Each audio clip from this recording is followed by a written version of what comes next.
नमस्कार। आता जीवा आणि नंदिनी तिथे आलेल्या असतात आणि त्यांना ते समोरचं दृश्य बघून मोठा धक्काच बसतो, कारण पार्थ आणि काव्याचं लग्न झालेलं असतं। ते त्यांना पटतच नसतं।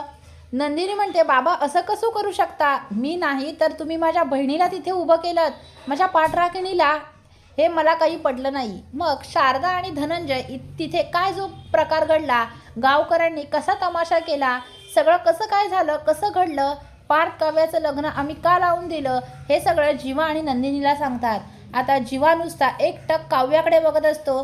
त्याला तर विश्वासच बसत नसतो की माझ्या काव्याने माझ्या दादाशीच लग्न केलं आहे। त्याला आता खूपच राग आलेला असतो आणि त्याला काव्यासोबत घालवलेले सर्व क्षण आठवतात। तर इकडे पार्थ हा नंदिनीकडे बघत असतो।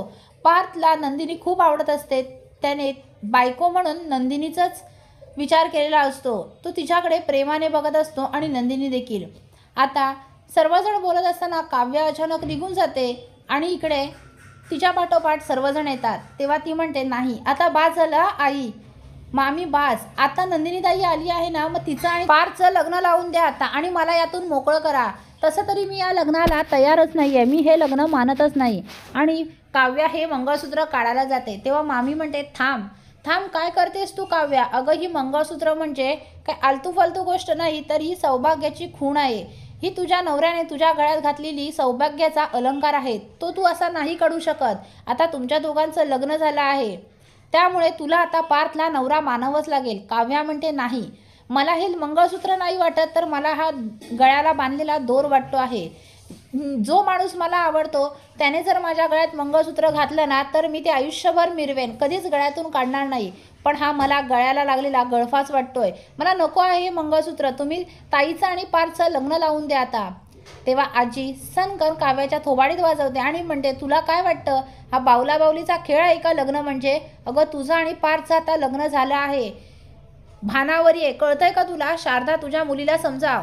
तेव्हा लगेच शारदा म्हणते, काव्या बाळा असं करू नकोस, आता पार्थच तुझा नवरा आहे, तुला आता हे मान्य करावंच लागेल। काव्या म्हणते, आई तू सुद्धा, तुम्ही कोणीच माझ्या मनाचा विचार करत नाही आहात। सर्वजण तिथून निघून जातात। तर जीवा काव्याजवळ येतो आणि म्हणतो, काढ आत्ताच्या आत्ता ते मंगळसूत्र काढ, तुझं माझ्यावर प्रेम आहे ना, काढ।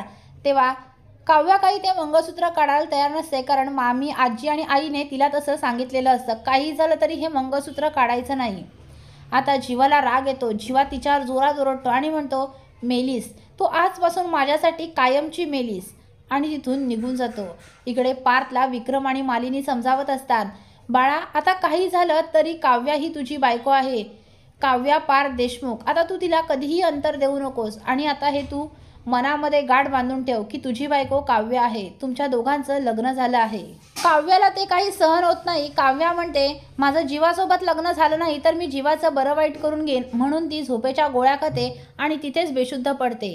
आता सगळ्यांना मोठा धक्काच बसतो। पुढील अपडेट पाहण्यासाठी व्हिडिओला लाईक आणि चॅनलला सबस्क्राईब करायला विसरू नका। थँक्यू।